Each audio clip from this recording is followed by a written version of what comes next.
মইতো এবাৰ ভাবিছোঁ বিজেপি গভৰ্ণমেণ্টক চাওঁ ইয়াত। কিয় চাব বিজেপি গভৰ্ণমেণ্ট? বিজেপি গভৰ্ণমেণ্ট বহুত ডেভেলপমেণ্ট কৰিছে, অৰুণোদয় দিছে, ৰেচন কাৰ্ড দিছে, আৰু বহুত ৰাস্তা ঘাট কৰি আছে, বহুত চিন্তাধাৰা মানে তোমাৰ যিবিলাক বাচ্চা পঢ়ি আছে মাইনা আঁচনি দি আছে, আৰু খুজিছে বাবু আঁচনি দিব, বহুত ডেভেলপমেণ্ট কৰি আছে। আৰু ইয়াতে আমাৰ বিধায়ক কংগ্ৰেছ আছিল, আজি পৰ্যন্ত মই এতিয়া দেখাই নাই কোনো ৰাস্তা ঘাট, কোনো কাম এতিয়াও কৰা নাই।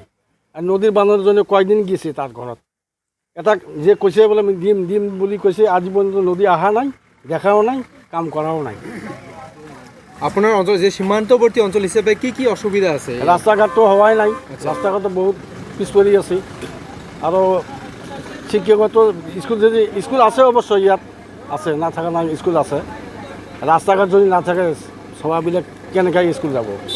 ৰাস্তাত যেতিয়া বৰষুণ আহে ৰাস্তাত পানী হৈ থাকে, সৰু সৰু বাচ্চা কেনেকৈ স্কুল যাব? আজি মই খোজোঁ আমাৰ যে হেমন্ত চৰকাৰ আছে, এই মোৰ যি কথা শুনি মই অনুৰোধ কৰোঁ, আমাৰ গ্ৰামত যেন ডেভেলপমেণ্ট হয়, উন্নয়ন বিচাৰিছে আপুনি? উন্নয়ন বিচাৰিছোঁ। আৰু উন্নয়নৰ স্বাৰ্থত এবাৰ বিজেপি গভৰ্ণমেণ্টক মই ভোট দিম, আৰু ভোট দিয়ে আছোঁ তাক, তাৰ দলত মই কাম কৰি আছোঁ মই। আচ্ছা, আপোনাৰ ওচৰলৈ আহিছোঁ, কি ক'ব যিহেতু সমাগত বিধানসভা নিৰ্বাচন? আমি আৰ কি কম, আমি বিজেপি সৰকাৰক ভাল পাইছোঁ বুলিয়ে পাৰ্টিটা কিয় ভাল পাইছে? যিহেতু 5টা বছৰে কংগ্ৰেছৰ বিধায়ক আছিলে এইখন গোলগঞ্জ বিধানসভা সমষ্টিত, তাৰ উন্নয়ন মই ভাল পাইছোঁ বুলিয়ে পাৰ্টিটা কৰি আছোঁ। আপোনাৰ ওচৰলৈ আহিছোঁ, আপোনাৰ কি ক'ব এইবাৰ? আৰ কি কম, বহুত দিন আমি কংগ্ৰেছৰ পাছ কাম কৰি আছিলোঁ, মই কংগ্ৰেছৰ বুথ প্ৰেচিডেণ্টো আছিলোঁ। কিন্তু নদীৰ আমাৰ কালজানি নৈখনৰ বিষয়ে আমি বহুত কিছু কৰিছিলোঁ বিধায়কৰ ওচৰত, আৰু দৰখাস্ত লৈ এমপিৰ ওচৰতো গ'লোঁ, এমপি নিজে লৈ চহী কৰি ল'লে, কিন্তু আমাৰ একো কাম নকৰিলে। কিন্তু আজি আমি বহুত বাড়ি ঘৰ ভাঙি চুৰি বহুত মানুহ ইফাল সিফাল হৈ গ'ল, 500 মান ঘৰ মানুহ বাড়ি ঘৰ ভাঙি পেলালে।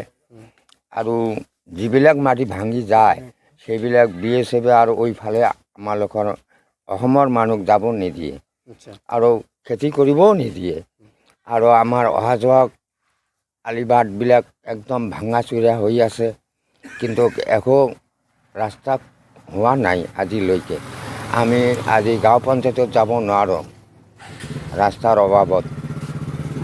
বানপানী আহিলে আৰু আমাৰ এক কোমৰ পানী ভাঙি কাপোৰ ভিজাই যাব লাগে গাঁও পঞ্চায়তত, সেই ৰাস্তাটো আমাৰ হোৱা নাই। আমি বিজেপি চৰকাৰক বা আমাৰ হেমন্ত চৰকাৰক মহোদয়ক আমি অনুৰোধ কৰোঁ যে আমাৰ এইবিলাক কাম যাতে উন্নতি হ'ব বা কৰিব পাৰে বা কৰে, এইটো মোৰ